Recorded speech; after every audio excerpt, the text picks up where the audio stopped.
Sur l'ensemble du territoire, la reprise des cours est effective. Selon le ministère de l'Éducation nationale, la quasi-totalité des écoles est ouverte. Enseignants, élèves et personnels administratifs ont pointé présents. Nous avons fait un point sur toute l'étendue du territoire, Daloa, Soubré,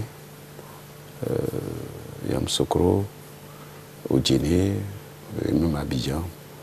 Tout va pour le mieux, sauf dans certaines localités qu'on connaît avec l'actualité politique, ça va savoir Daoukro, où les choses sont encore timides. Sinon, sur toute l'étendue du territoire, l'école fonctionne correctement. À 95%, 98%, la reprise est effective. Pas d'inquiétude à se faire. Le chef de cabinet du ministère de l'Éducation nationale rassure, tout sera mis en place pour rattraper le retard. C'est vrai que nous avons perdu une semaine en plus. Il faut tout faire pour que les élèves soient assidus en classe. Je voudrais encourager, n'est-ce pas, nos collègues les enseignants pour faire en sorte que le petit retard qui a été accusé soit rattrapé afin qu'au bout du compte, n'est-ce pas, à la fin de ce semestre, les enfants aient le volume horaire, le quantum horaire auquel ils avaient droit ou ce qui était prévu et qu'au finish, en fin d'année, les élèves aient le programme respecté, les progressions respectées pour qu'ils aient ce qu'il faut pour aller à leurs examens. Abdoulaye Kouyaté appelle à l'implication des enseignants dans la réussite de cette année scolaire. C'est la commune d'Atekoubé qui a été choisie par la Fédération pour la paix universelle pour la commémoration de la Journée nationale de la paix. À cette occasion, des dons ont été faits à la maternité de cette commune aux mères qui ont donné naissance en ce jour de célébration. Pour les ambassadeurs, la paix doit faire partie des actions quotidiennes de tout un chacun. Quand il y a la paix, tout est possible. On peut aller au marché, on peut aller au travail, on peut faire ses activités. En tout cas, la paix est un élément commun que nous devons sans cesse préserver. Et nous sommes réunis pour magnifier la paix et faire des bénédictions pour l'avenir de la Côte d'Ivoire. Nous avons profité, prier pour la Côte d'Ivoire, prier pour la paix et surtout pour le maintien de la paix. Je suis fier des communautés d'Atekoubé.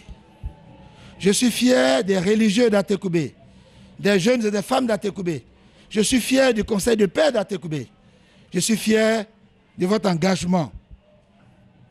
Que nous soyons tous de vrais bâtisseurs et artisans de paix, comme le président Félix Houphouët-Boigny. Que nous soyons tous viscéralement attachés aux uns et aux autres et pour le développement de notre pays. Prière pour l'établissement d'une paix durable en Côte d'Ivoire et conférence sur le vivre ensemble ont meublé cette célébration de la Journée nationale de la paix.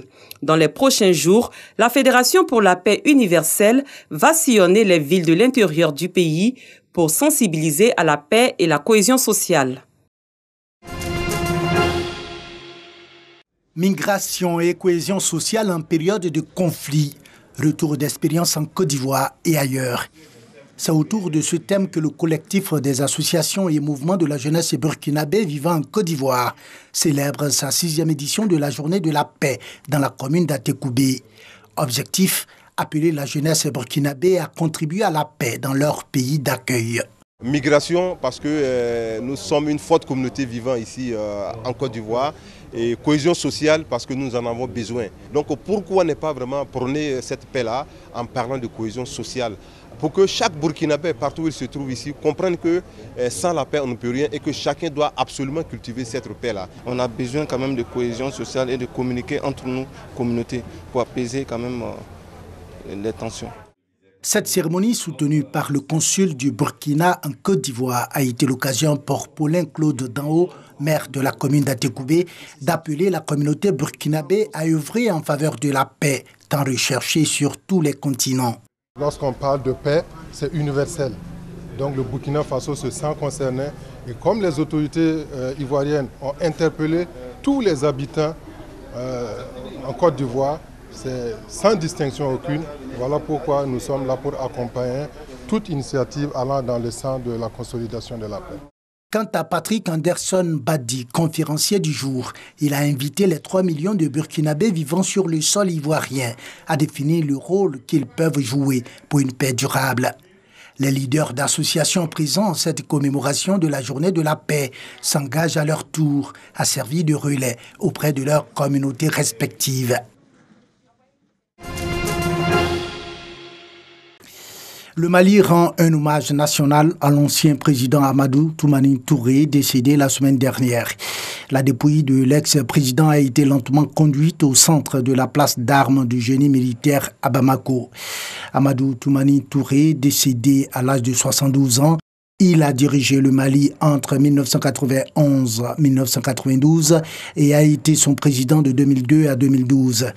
De nombreuses personnalités maliennes, dont le président de la transition Mbane Dao, Assimi Goïta, l'ancien président Alpha Ouma Konaré, étaient dans la tribune d'honneur selon la même source.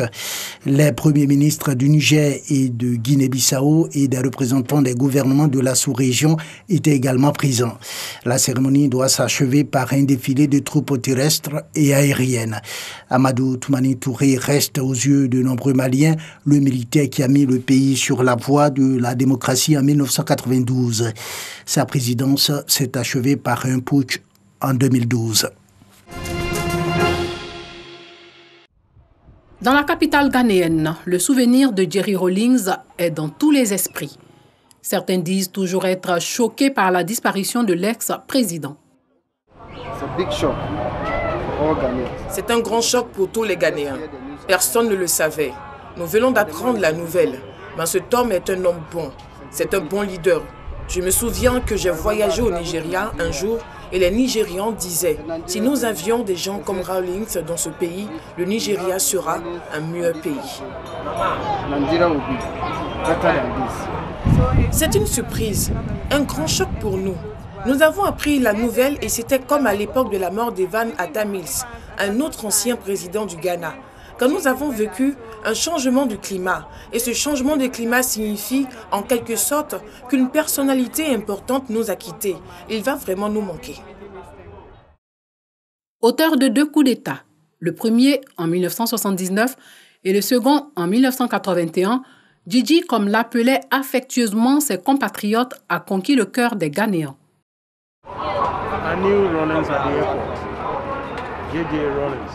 J'ai rencontré Rawlings à l'aéroport. Djidji Rawlings, une personne très disciplinée, très objective, affable et directe. Il disait les choses comme elles étaient sans mâcher ses mots. Certaines personnes ne l'aimaient peut-être pas, mais dans l'ensemble, c'était un homme fantastique. Il était très honnête, sincère et on pouvait lui faire confiance pour tenir ses promesses. C'était un leader fantastique. Selon le président de la Commission de l'Union africaine, Moussa Faki Mahama, qui a réagi sur son compte Twitter, l'Afrique a perdu un pilier du panafricanisme et du charismatique homme d'État. Il a présenté ses condoléances à la famille, au peuple et au gouvernement du Ghana. Figure charismatique de l'Afrique contemporaine, Jerry Rawlings a dirigé le Ghana pendant près de 20 ans. Âgé de 73 ans, il est décédé le jeudi 12 novembre dernier dans un hôpital de la capitale Accra après une courte maladie. Un deuil national de 7 jours a été décrété au lendemain de son décès. La campagne pour la présidentielle au Ghana qui devait se tenir en décembre prochain a été suspendue.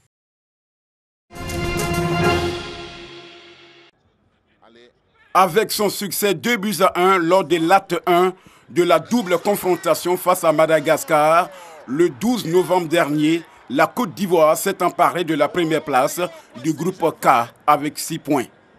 Ce mardi, en déplacement pour la 4e journée, les éléphants devraient plutôt confirmer devant des Barias qui auront forcément l'avantage de leur terrain. Sur leur pelouse, Paulin Vouavi et ses camarades n'ont plus perdu 2 matchs, et cela depuis le 18 novembre 2018. Vu le jeu produit par les Malgaches à Abidjan, où les Ivoiriens n'ont eu leur salut qu'en seconde période, l'on est tenté de s'interroger si les Zébus ne réservent pas chez eux un cauchemar à la bande à Baumel.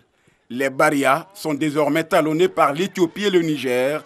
Le MENA du Niger a pris ses 3 premiers points grâce à sa victoire 1-0 devant les Walia.